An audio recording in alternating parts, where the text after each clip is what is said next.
என்பவர்கள் விபூதியை கொண்டு அந்த விநாயகருக்கு தம் கரங்களால் நேரடியாக அபிஷேகம் செய்யும்போது கல்வி, செல்வம், அறிவை கொடுக்கின்ற விநாயகராக இங்கே காட்சி தருகின்றார். அடுத்ததாக நம்ம உள்ளே நுழையும் பொழுது மனித வடிவில் நந்தியை காணலாம்.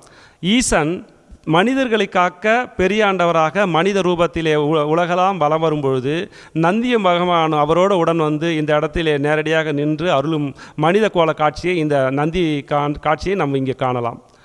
அடுத்ததாக உள்ளே நுழையும் பொழுது கருவறையிலே சிவனுடைய பாதமும் அங்காள பரமேஸ்வரி பாதமும் நம்முடைய காணலாம்.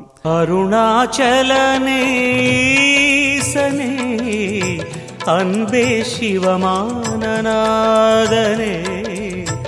அருணாச்சலனே ஈசனே அன்பே சிவமானநாதனே, குருவாய் அமர்ந்த சிவனே, குன்றாய் எழுந்த சிவனே,